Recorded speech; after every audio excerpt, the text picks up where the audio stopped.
السلام عليكم ومرحبا بكم فيديو جديد على القناه. معكم ديليس رفيعه، واليوم ان شاء الله غنشارك معكم بلاطو ديال لي ميني تارتوليت بطريقه سهله ومبسطه. غنشارك معكم الطريقه ديال لاباط والطريقه ديال الكريمه، كذلك ثمن البيع بالنسبه للناس اللي بغاو يخدموهم طلبيات. الان ندوزو للمقادير اللي غادي نحتاجو.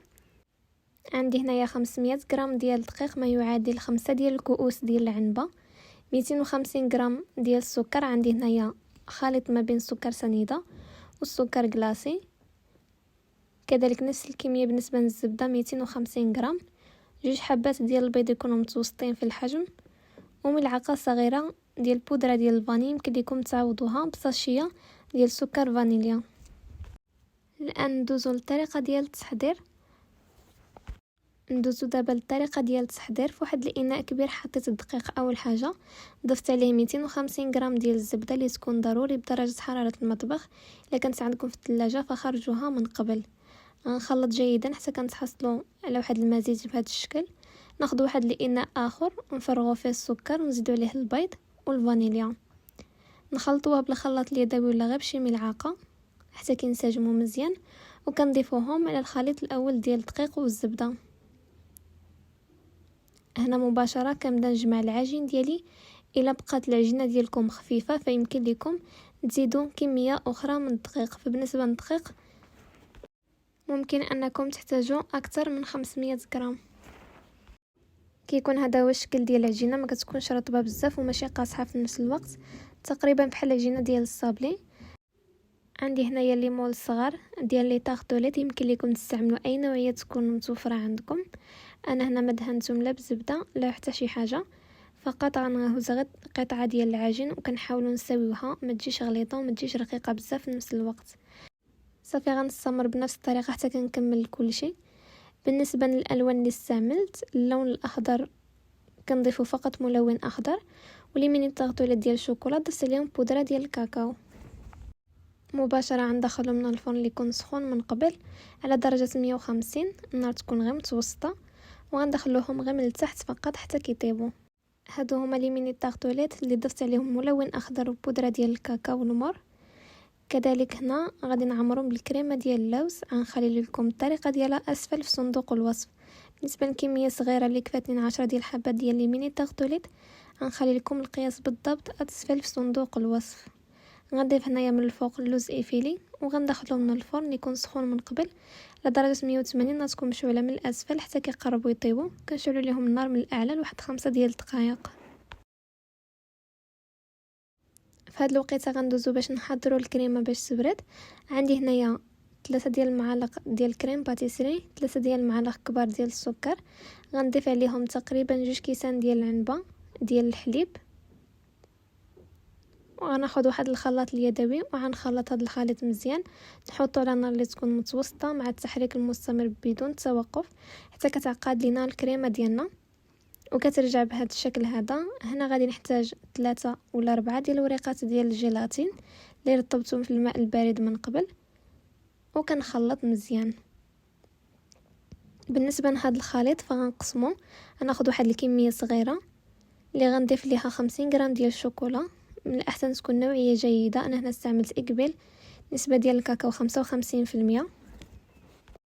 مباشره كندخلوهم للثلاجه حتى كيبردوا تماما لمده ديال واحد نصف ساعه. عندي هنايا 200 غرام ديال الكريمه السائله اللي طلعتها من قبل جيدا. حنا غناخذ الكريم باتيسري بالشوكولاته اللي حضرنا، غنطربوها مزيان بالطرب الكهربائي وغنضيفو كميه ديال الكريمه اللي طلعنا من قبل. غنعاود نطرب للمره الثانيه حتى كتنسجم لنا داك الكريم باتيسري مع الكريمه السائله.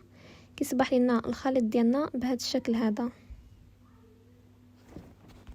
نخليوها على جنب. ندوزو باش نحضروا الكريمه اللي باقيه. هنا غناخذ داك الكريم باتيسري اللي حضرنا، غنطربها حتى هي بالطرب الكهربائي، وغنضيف عليها كميه ديال الكريمه السائله اللي بقات. في المجموع عندي 200 غرام ديال الكريمه السائله. غنطرب مزيان حتى كتنسجم بنفس الطريقه اللي حضرنا بها الكريمه الاولى. وغندوزو باش ننكهو الكريمات ديالنا. قسمتهم على 4. اول نكهه غنستعمل هي النكهه ديال البيستاش. النكهه الثانيه اللي غنستعمل هي اوريو مطحون، طحنته من قبل وغنضيفو الكريمه ديالي. الكريمه الثالثه غنضيف ليها النكهه ديال الليمون، تقريبا نكهات واحد راس ملعقه صغيره. الكريمه اللي باقيه غنكهها بالفاني، يمكن لكم تنكهوهم باي نكهه على حسب الرغبه ديالكم. هنا من بعد ما كيطيبوا لي ميني طارطوليت ديالنا وكيبردوا، كناخذ هنا اللونكيت، كنعمل فيه واحد النقيطه صغيره ديال الكليكوز باش كيبقاو لاصقين لي ميني طارطوليت ديالنا فيهم، فاش كنجيو نهزوهم ما كيطيحوش لينا. كما كتلاحظوا لي ميني طارطوليت ديال الكريمه ديال اللوز من بعد ما كيطيبوا كيكون هذا هو الشكل ديالهم.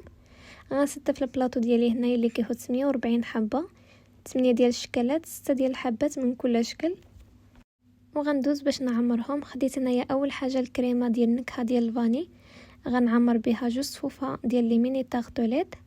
ناخذ هنا الكريمه ديال الشوكولا بنفس الطريقه غنعمروا بها 16 ديال الحبات.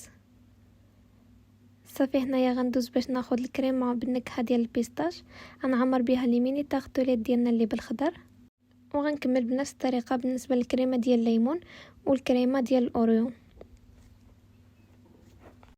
صافي من بعد ما عمرت كلشي غنبدا نزينهم.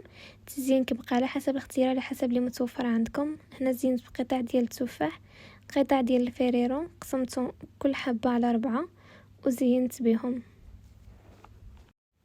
هنايا زينت ايضا بقطع ديال الكيوي، شويه ديال الورد مجفف كيتباع عند موالين لوازم الحلويات، والباقي غنزينو بقطع ديال الليمون، ورق الذهب، وقطع ديال الشوكولاته. كما قلت لكم التزيين كيبقى على حسب الاختيار ديالكم، على حسب اللي متوفر عندكم. كيكون هذا هو الشكل ديالهم النهائي من بعد ما كيوجدوا، كيجيو رائعين راقيين في الشكل ديالهم. بالنسبه لهذا البلاطو ديال 48 حبه يمكن لكم تخرجوه بين 180 درهم و 200 درهم. الا خدمتو بالزبده سبيسيال او بالكاناش يمكن لكم تخرجوه حتى ل 250 درهم. بالنسبه للثمن ديال الحبه يمكن لكم تحسبوها بين 4 دراهم و 3 دراهم و50 للحبه. فبالنسبه للناس ديال طنجة بغاو اي كوموند ما عليهم غير يتواصلوا معنا عبر الانستغرام ولا على الرقم اللي ظاهر في الشاشه، ومرحبا بالطلبيات ديالكم. كنتمنى هذا الفيديو نال الاعجاب ديالكم وتكونوا استفدتوا منه، والى فيديو قادم ان شاء الله.